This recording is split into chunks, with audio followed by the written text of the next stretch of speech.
Hello everyone, welcome to study maths with SS. आज हमारा types of research का last part है, part 3, and this is the last part of our types of research. इसके पहले के 2 parts मैंने already upload कर दिए हैं और लिंक मैं डिस्क्रिप्शन बॉक्स में दे दूँगी। तो जिन लोगों ने नहीं अटेंड किया है पिछले 2 parts, I highly request them to attend those parts so that this part will be more clear to you. Okay, so start करते हैं। मैं आपको दिखा देती हूँ। यहाँ तक हम लोगों ने कर लिया था explanatory research, we already completed till here, and from today onwards we have to start from experimental research. So experimental research क्या होता है? जैसे कि पहले के वीडियोस में मैंने बहुत अच्छे से एग्जाम्पल देख के समझाया था कि एक्सपेरिमेंटल रिसर्च क्या होता है, तो आज भी मैं एक एग्जाम्पल देख के आपको बताती हूँ। सी, एक्सपेरिमेंटल रिसर्च में क्या होता है ना, हम 2 वेरिएबल्स को लेते हैं। पहला वेरिएबल मेरा क्या होता है independent variable, and second is what, dependent variable. Okay, short form में लिखा IV and DV, independent variable and dependent variable. Independent variable में हम किसी भी तरह का चेंजेस करते हैं तो उसका इफेक्ट किस में दिखता है, हमारा डिपेंडेंट वेरिएबल में। इसलिए इंडिपेंडेंट वेरिएबल को हम मैनिपुलेट कर सकते हैं, इसको कंट्रोल कर सकते हैं, और इसका जो भी इफ़ेक्ट है इसको हम किस में ऑब्जर्व करते हैं, डिपेंडेंट वेरिएबल में। अगर हम इसमें चेंज करेंगे और इसमें इसका इफ़ेक्ट पड़ेगा तो ऑब्जर्व किसको करेंगे हम, डिपेंडेंट वेरिएबल को। ठीक है, लाइक फॉर एग्जांपल टीचर और स्टूडेंट का एग्जांपल ले लेते हैं। Teacher and students. टीचर क्या है, हमारा इंडिपेंडेंट वेरिएबल है। क्यों? क्योंकि टीचर में हम किसी भी तरह का चेंजेस करेंगे तो उसका जो डायरेक्टली इफेक्ट है मेरा किस पे पड़ेगा, ऑब्वियस है स्टूडेंट्स पे पड़ेगा। जैसे टीचर मान लो नहीं आया किसी दिन पढ़ाने, तो स्टूडेंट की पढ़ाई पे हैम्पर होगा कि नहीं होगा। या टीचर कभी सिलेबस नहीं कंप्लीट हो पाया तो टीचर ने कहा कि मैं 1 घंटे की बजाय 2 घंटे पढ़ाऊँगा, तो उसका भी डायरेक्टली इम्पैक्ट किस पे पड़ेगा, स्टूडेंट्स पे।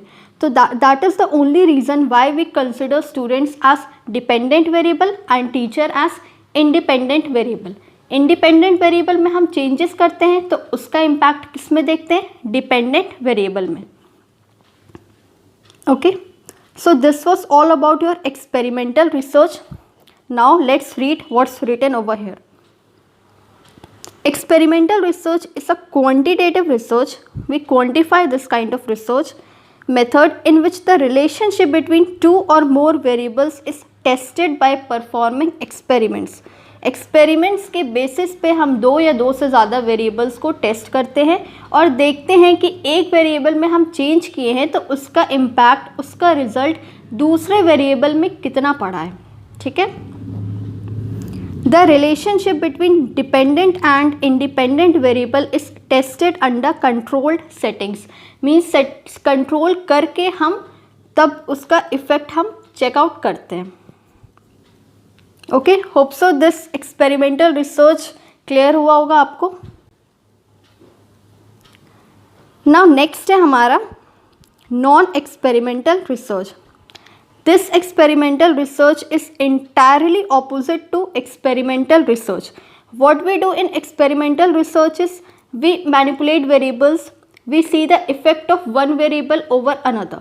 But non-experimental research में क्या होता है, इसमें किसी तरह का manipulation नहीं होता है. It lacks manipulation.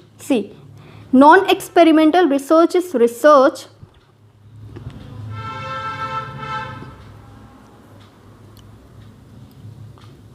Non-experimental research is research that lacks the manipulation of an independent variable.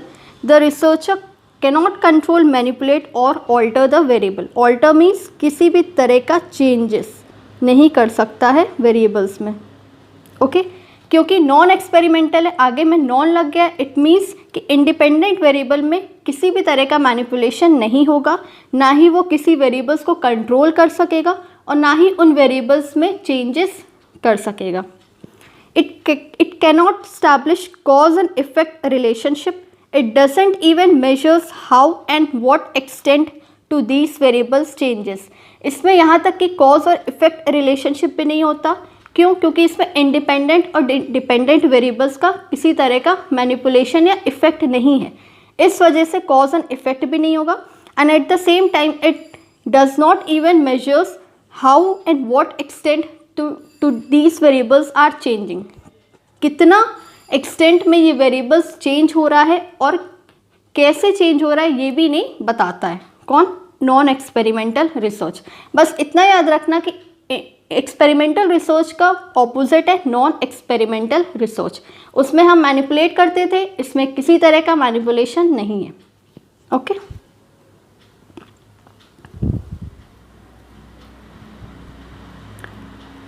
Okay, now next है हमारा लॉन्गिट्यूडनल रिसर्च। लॉन्गिट्यूडनल रिसर्च क्या होता है? Let me explain this with the help of an example. See, for example 2018 है, 2019 है, 2020 and 2021। ठीक है, suppose मेरे को सैमसंग ब्रांड है, ठीक है, सैमसंग एक ब्रांड है, इसकी स्टडी करनी है कि कितना ज़्यादा ये इफ़ेक्टिव रहा। 2018 में भी हम स्टडी करेंगे सैमसंग ब्रांड की, 2019 में भी करेंगे, 2020 में भी करेंगे, 2021 में भी करेंगे, चेंजेस देखने के लिए कि कितना चेंजेस हुआ है हर साल, कितना ग्रोथ इसमें हुआ है हर साल। तो what we are doing in this cases, we are taking this as a variable. हम सैमसंग को क्या लेके चल रहे? एक फैक्टर लेके चल रहे, एक वेरिएबल लेके चल रहे, और इसकी जो स्टडी है we are doing in 2018, 2019, 2020, 2021 as well. इन चारों साल में हम इस पर्टिकुलर वेरिएबल की स्टडी कर रहे हैं। तो ये मेरा क्या कहलाता है? Longitudinal research. जब किसी एक वेरिएबल, एक फैक्टर या एक किसी कंटेंट की स्टडी हम सालों साल तक करते रहते हैं तो उसे हम क्या कहते हैं? लॉन्गिट्यूडनल रिसर्च कहते हैं। फाइन, अब पढ़ते हैं क्या कह रहा है। Longitudinal research is a research way researchers study the same group, एक ही ग्रुप की। लाइक सैमसंग एक ब्रांड हमने लिया था तो सैमसंग की ही स्टडी हम सारे ईयर्स में कर रहे हैं। तो researchers study the same group of individuals one variable over different time. अलग अलग टाइम पीरियड में हम एक ही वेरिएबल की स्टडी कर रहे हैं, that is our longitudinal research. It tends to be expensive and time consuming. Obvious सी बात है, हम हर साल एक ही वेरिएबल की स्टडी कर रहे हैं तो टाइम ज़्यादा लगेगा, टाइम ज़्यादा लगेगा तो कॉस्ट भी मेरी ज़्यादा पड़ेगी। So it tends to be expensive and time consuming. ये क्या था हमारा? Longitudinal research. ओके, एंड इसी का ठीक ऑपोजिट होता है हमारा क्रॉस सेक्शनल रिसर्च। सी, क्रॉस सेक्शनल रिसर्च, इसमें क्या होता है?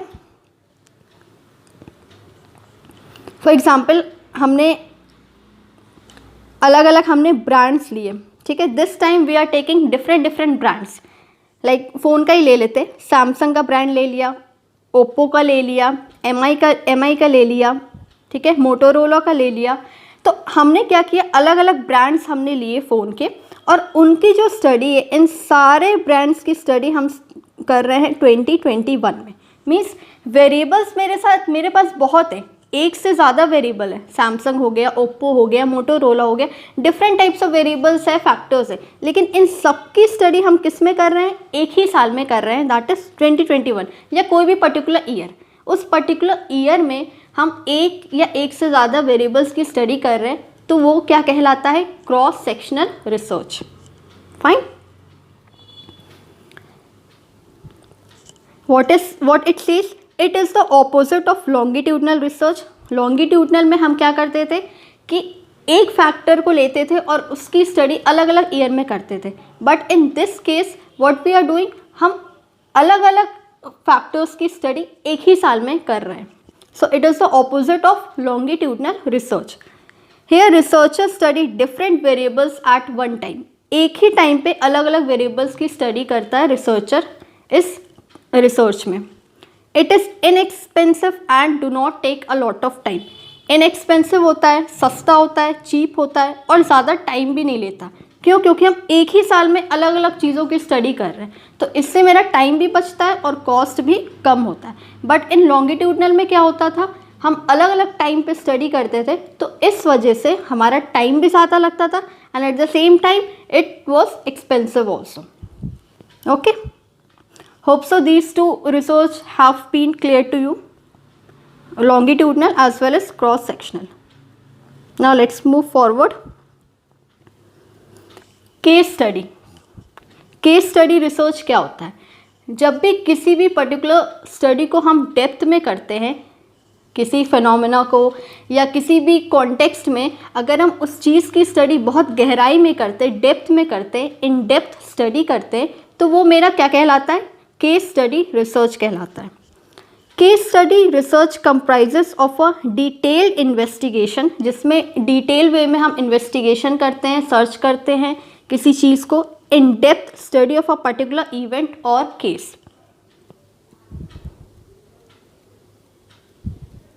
इन this study data can be quantitative as well as qualitative. Case study में डेटा मेरा क्वांटिटेटिव भी हो सकता है एज वेल एज क्वालिटेटिव भी हो सकता है। बस इतना याद रखना, केस स्टडी में जब भी हम डिटेल इन्वेस्टिगेशन करते हैं या किसी भी केस की, फिनोमेना की इन डेप्थ में स्टडी करते हैं, तो वो मेरा केस स्टडी रिसर्च कहलाता है। फाइन। नेक्स्ट है evaluation research. Evaluation as the name itself is clear to you. Evaluation कर रहे हैं मीन्स हम एग्जामिन कर रहे हैं, उसको टेस्ट कर रहे हैं, इवैल्यूएट कर रहे हैं रिसर्च में। So evaluation research is a systematic assessment. Systematic assessment means step by step हम उस चीज़ को एग्जामिन कर रहे हैं, ऑफ द वर्थ और merit of time, money, effort and resources spent in order to achieve goal. जब भी रिसर्चर किसी तरह का गोल को अचीव करने की कोशिश करता है, तो उसके लिए जो भी हम टाइम लगाए हैं, जो भी मेरा एफर्ट लगा है, जो भी मनी लगा है, तो उस चीज़ की वैल्यू को वो कैलकुलेट करता है, इवैल्यूएट करता है कि कितना टाइम लगा, कितना मनी लगा, कितना एनर्जी हम वेस्ट किए। तो इस चीज़ का असेसमेंट करना क्या कहलाता है? Evaluation research. Okay, evaluation research is a type of applied research. Applied research होता है। अप्लाइड रिसर्च में हम क्या पढ़े थे कि किसी भी चीज़ को अप्लाई करना, मान लो कोई भी प्रिंसिपल्स, थ्योरीज बनी है, तो उसको फर्दर हम अप्लाई कर रहे हैं जगह जगह, तो that is your applied research. So evaluation क्या है? It is a type of your applied research. Many methods like surveys and experiments can be used to do evaluation research. तरह तरह के मेथड्स हैं, लाइक सर्वेज हो गया, experiment हो गया, इसको कंडक्ट करने के। इवैल्यूएशन रिसर्च में इतना बस ध्यान रखना कि इसको इस असेसमेंट किया जाता है, इसका एग्जामिनेशन किया जाता है रिसर्चर के द्वारा, तो वो इवैल्यूएशन रिसर्च कहलाता है। Okay, next is ethnography research. Ethnography research क्या होता है?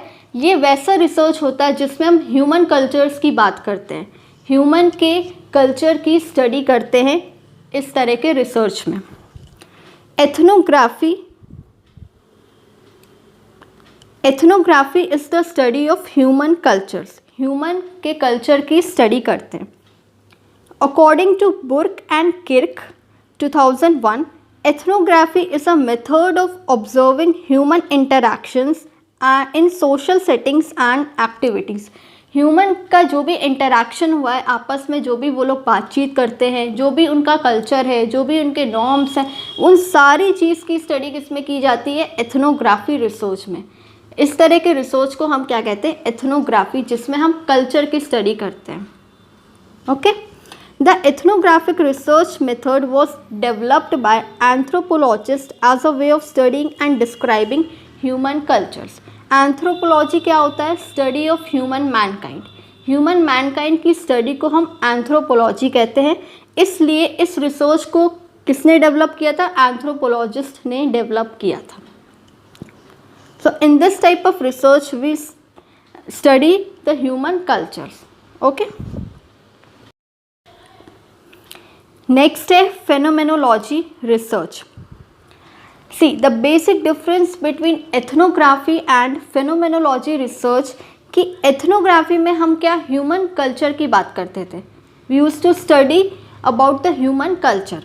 बट फेनोमेनोलॉजी में हम क्या, इसमें हम इंडिविजुअल्स के लाइफ एक्सपीरियंस की स्टडी करते हैं. ठीक है, बस बेसिक डिफरेंस ये है कि उसमें कल्चर की स्टडी करते थे और इसमें ह्यूमन के लाइफ एक्सपीरियंस की स्टडी करते हैं कि वो क्या एक्सपीरियंस किया है अपने लाइफ से. It is a form of qualitative research. Remember ये क्वालिटेटिव है, क्वांटिटेटिव नहीं है, क्योंकि इसमें हम एक्सपीरियंस की स्टडी कर रहे हैं. एंड एक्सपीरियंस क्या होता है, एक क्वालिटेटिव टर्म होता है जिसको हम क्वांटिफाई नहीं कर सकते. Okay, so it is a form of qualitative research that focuses on the study of an individual's life experience with in the world. उनके लाइफ एक्सपीरियंस की हम स्टडी करते हैं. For example, study conducted to know the experience of different customers under one brand या phenomena. For example, एक brand like ले लेते हैं जॉनसन. ठीक है, जॉनसन एक ब्रांड है फॉर बेबीज़. तो इसकी जो स्टडी है, हम डिफरेंट कस्टमर्स का व्यू पॉइंट लेंगे कि हाँ आप इसके बारे में क्या कहना चाहते हो, आपका क्या एक्सपीरियंस इस पर्टिकुलर ब्रांड को लेके. लाइक फॉर एग्जांपल हम ले लेते हैं फ़ोन का ही ब्रांड ले लेते हैं सैमसंग का. ठीक है, कि सैमसंग को लेके अलग अलग कस्टमर्स का क्या व्यू पॉइंट है, उनके पर्सनल लाइफ एक्सपीरियंस क्या है इस पर्टिकुलर ब्रांड को लेके. सो ये क्या हो जाता है, मेरा फेनोमेनोलॉजी रिसर्च हो जाता है. Okay, we conduct the study to know the experience of different customers of one brand, of single brand, under one brand. Okay, so this is all about your phenomenology research. Next is primary research. Primary research is a type of research that a researcher himself herself collect. Primary research वैसा research होता है जिसमें researcher जो data collect करता है वो खुद जाके कलेक्ट करता है. लाइक इंटरव्यूज़ हो गया, इंटरव्यूज़ हम कंडक्ट करेंगे, हम इंटरव्यूअर है, अगला वाला इंटरव्यू ही है, हम उससे सवाल पूछेंगे, वो जवाब देगा, इंटरव्यू हो गया. फिर क्वेश्चनर के थ्रू हम क्वेश्चनर बना के भेजेंगे, चाहे ऑफलाइन मोड हो या ऑनलाइन मोड हो, तो उसके थ्रू हम डेटा कलेक्ट करेंगे. तो ये सारी चीज़ें किस में आ गई, मेरी प्राइमरी रिसर्च में, जिसमें रिसर्चर जो है वो खुद फिजिकल हो के डेटा कलेक्ट करता है. ठीक है, एग्जाम्पल्स इंक्लूड सर्वेस हो गया, जा के सर्वे करना, इंटरव्यूज़, ऑब्जर्व करेगा किसी पर्टिकुलर चीज़ को, उसके थ्रू शेड्यूल. तो ये सारी चीज़ें किस में आती है, हमारी प्राइमरी रिसर्च में, जिसमें इंडिविजुअल खुद जाके डेटा कलेक्ट करता है. So this kind of research is known as primary research. It is used by researchers to collect data directly collect करता है, किसी इंटरमीडियरी की ज़रूरत नहीं होती उसे. Okay, rather than depending on data collected from previously done research, या पहले की जो रिसर्च हो चुकी है तो उसके थ्रू हम डेटा नहीं कलेक्ट करते हैं. लाइक बुक्स वगैरह जो पब्लिश ऑलरेडी हो चुकी है, गवर्नमेंट डॉक्यूमेंट्स है, उनके थ्रू हम रिसर्च नहीं कलेक्ट करते, हम खुद जाके रिसर्च कलेक्ट करते हैं. That is primary research.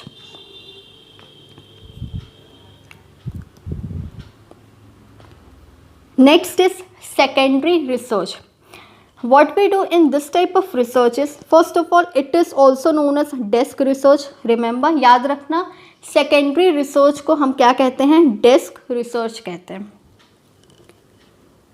In such research, researchers would rely on already existing data in order to arrive at research outcomes. Secondary research में क्या होता है, इसमें researcher किसी और चीज़ पे निर्भर होता है. ठीक है, डिपेंडेंट होता है, रिलाई करता है किसी दूसरी चीज़ पे डेटा फाइंड आउट करने के लिए. फॉर एग्जांपल, टेक्स्ट बुक्स हो गया, न्यूज़ आर्टिकल हो गया, स्टैटिस्टिकल डेटाबेस हो गया, गवर्नमेंट डॉक्यूमेंट्स हो गया, इन सारी चीज़ों के थ्रू वो डेटा कलेक्ट करता है. So this is called your secondary research और सेकेंडरी डेटा. सेकेंडरी डेटा हो, सेकेंडरी रिसर्च हो, सारी मतलब सबका सेम है कि किसी और चीज़ पे हम रिलाई करते हैं. बट इन प्राइमरी रिसर्च हम खुद जाके कलेक्ट करते थे. ठीक है, बस बेसिक डिफरेंस यही है। And one more thing, it is also known as desk research. क्यों? क्योंकि हम जा के कलेक्ट नहीं करते, ऑलरेडी अवेलेबल रहता है डॉक्यूमेंट, हम उसे पढ़ते हैं और उसी के थ्रू अपना कंक्लूजन डिराइव करते हैं। So that is why it is also known as desk research. Hope so these two research have been clear to you, primary and secondary. और एक टर्शरी रिसर्च होता है जिसमें हम प्राइमरी मेथड भी यूज़ करते हैं और सेकेंडरी मेथड भी यूज़ करते हैं, दोनों कंपाइल रहता है हमारा टर्शरी रिसर्च में। Okay, we use primary also as well as secondary also, so that is called tertiary research.